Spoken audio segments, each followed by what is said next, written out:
Pre. Yan.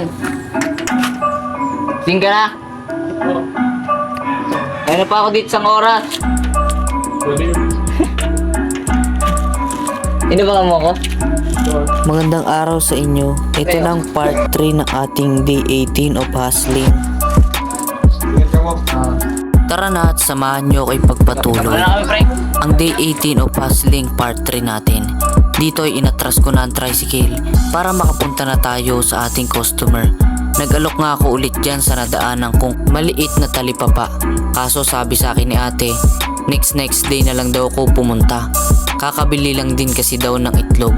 Narong timing naman daw ako ng punta. Pero sabi niya sa akin, kukuha daw talaga siya. Bumalik na lang daw ako. Wala po kayo?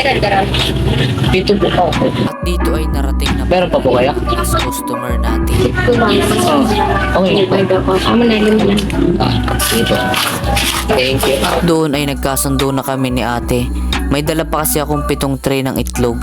Pero sabi niya sa akin, 5 tray lang daw muna bibili niya. Nakabudget daw kasi yung pera niya. Yung 2 tray hindi ko na yan naibenta. Kasi nagmamadali kami umuwi ng kasama ko. Yung cameraman ko si Dave. Kasi magsiswimming din kami neto. Pero siningit ko muna yung oras na pagdi-deliver ko kasi Sabado. Syempre tuwing Sabado, kailangan natin mag-hustle para hindi masayang oras. Pero nagkataon din na may celebration kami. Kaya talagang nagmamadali kami. Magsiswimming kami ng pamilya ko. Ay magbe-beach kami. Sabi ko kasi kay mami, tara mag-beach naman tayo ma.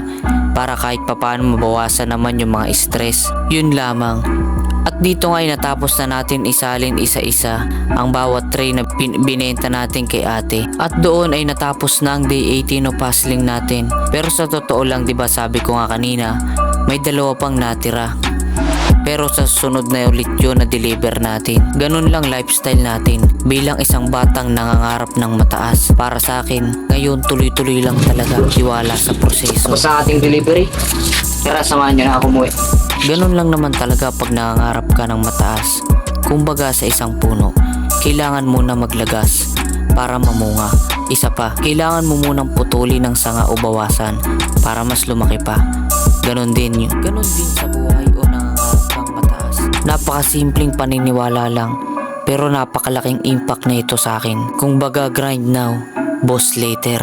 Kaya sama-sama tayo hanggang marating natin ang tagumpay at ang pangarap nating buhay. Yun lang, salamat sa suporta nyo at pagmamahal. Tapos na ang day 18 of hustling natin. Salamat ang marami sa walang sawang suporta nyo. At magsiswimming na muna kami ng kapamilya ko. Abangan nyo yung next video namin. I-upload ko rin yun. Magsiswimming muna kami.